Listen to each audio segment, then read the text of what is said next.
Hi class, I'm Sir Jethro Bakud, or you can just call me Sir Jeff, and our topic for today is all about axiomatic system.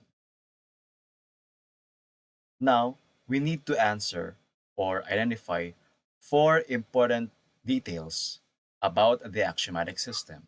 Here are the four that is enlisted. First is we need to define the axiomatic system. Next is we need to identify the undefined terms in plane geometry. The third one is we need to state two solid geometry axioms.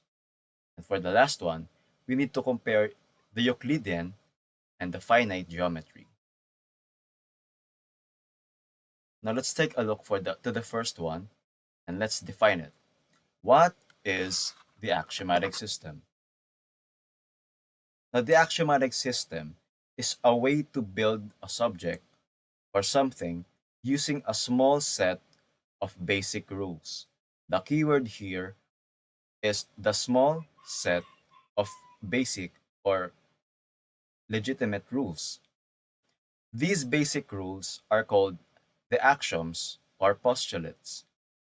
Now, from those rules, we prove many other statements called theorems.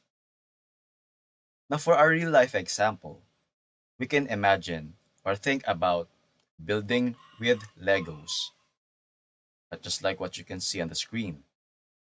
The instructions and the types of bricks of Legos are like the axioms.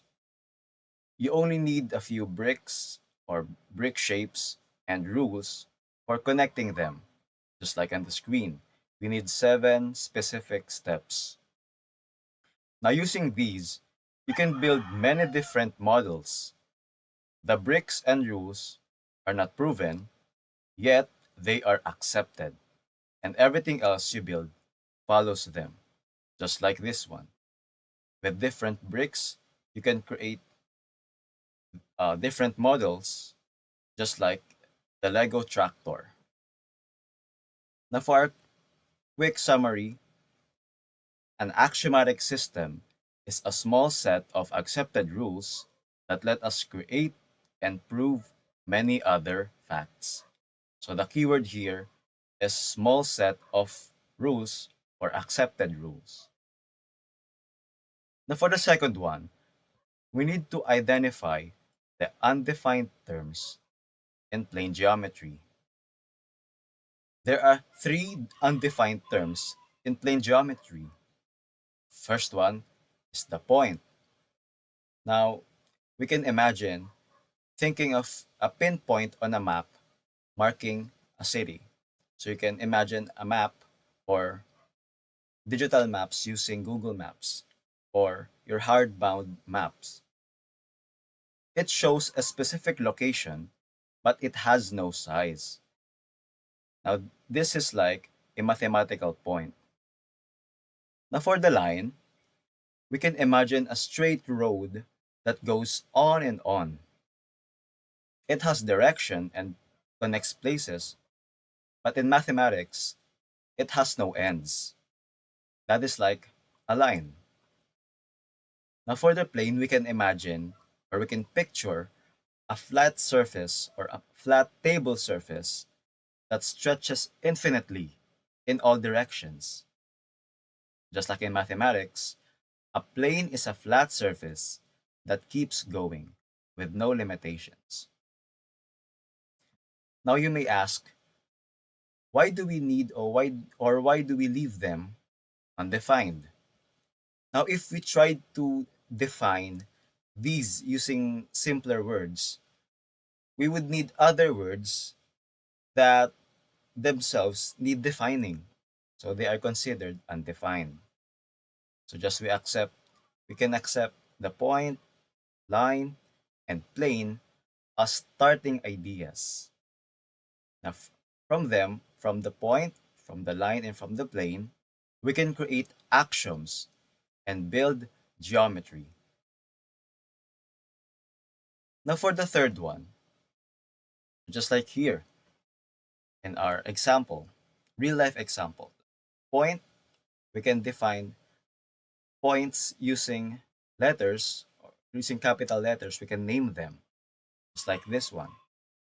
In the left side, we can define the point as point A. Now for the second one, for the line, we can define that as line L, small letter L, or line AB.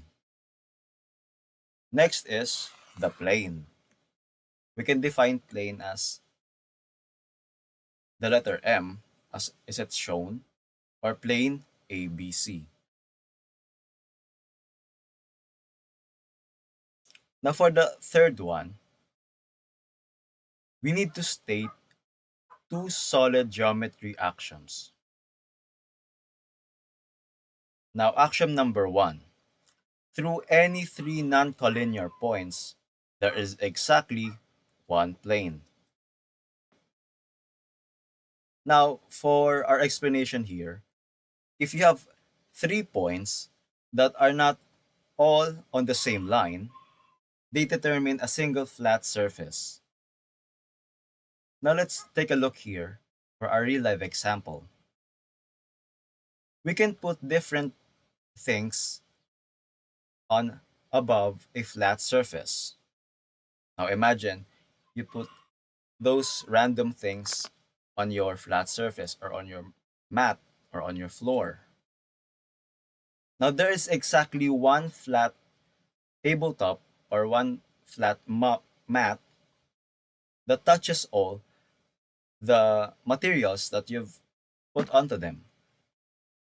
Now that flat surface represents the plane made by the different materials that you have put above it.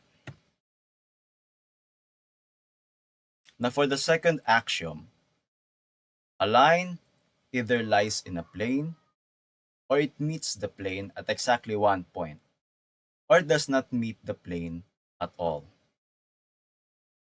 Now for our explanation and example, we can think or imagine a pencil and a sheet of paper, just like this one. Now we can see that the pencil on the first picture on the upper left, that it can lie flat on the paper. Now we can see that the whole line is in the plane, or the line is the pencil, and it is in the plane or in the paper. Also, it can poke through the paper at one point, just like on the lower right. It can poke through the paper. Or in the middle, we can see that the pencil is floating above the paper and it never touches it. Now, those are the three possibilities.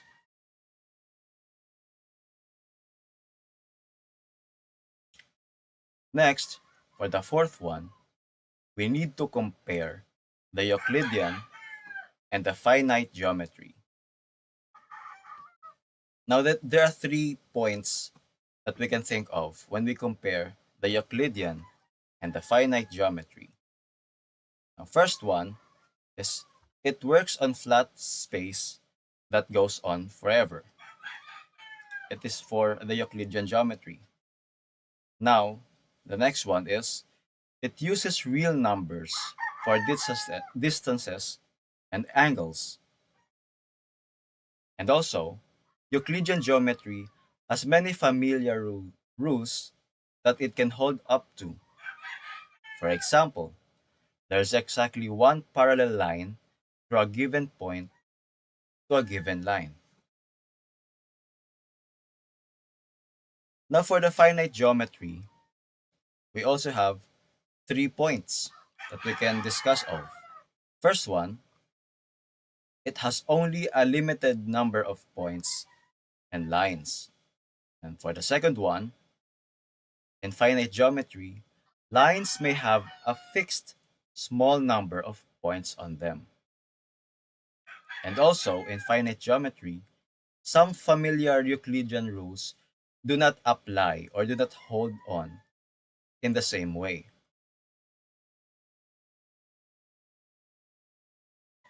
Now, for our real life example, we can imagine a small board game or a tic-tac-toe game. just like here in our screen. Now for this specific board game, the tic-tac-toe or the tic-tac-toe board has only a few intersection points. Now lines and moves are limited within this board. Geometry in that small board behaves differently. There are not infinite there are no infinite lines, and you might have multiple parallel behaviors, not like on a flat sheet of paper. Now for our short summary for our fourth answer, here are the key differences between the Euclidean and finite geometry. We have 3 points: the size, the arithmetic, and the behavior of lines. Now for the size, the difference between them is that the Euclidean is infinite, but finite geometry, coined to its name or to its term finite, it only has a fixed number of points. Now for the arithmetic part, Euclidean geometry uses real numbers, while as finite geometry often uses arithmetic numbers or modulo. Now for the behavior of lines, the difference between them is that the Euclidean geometry uses parallels that behaves predictably, but in finite geometry, parallelism can act differently. Now for our conclusion, we can close this discussion by reviewing all the terms and topics that we've discussed. Now, for the first one, an axiomatic system gives a few rules we accept, and from these, we prove other facts. Now, the plane geometry starts from undefined ideas like the point, the line, and the plane. Now, for the solid geometry, it uses axioms about planes and lines in space, such as the two I gave earlier. Now, finally, the Euclidean geometry works on infinite flat space or surface, while finite geometry works only on small, limited set of points, and also it behaves differently compared to Euclidean geometry. Thank you for listening on this video. You can drop your inquiries, your questions down there in the comment section. And that's all. For my references, you can check the description text of this video. You can see all the references that I've used while gathering information for this specific topic. Now, thank you, class. See you on the next one.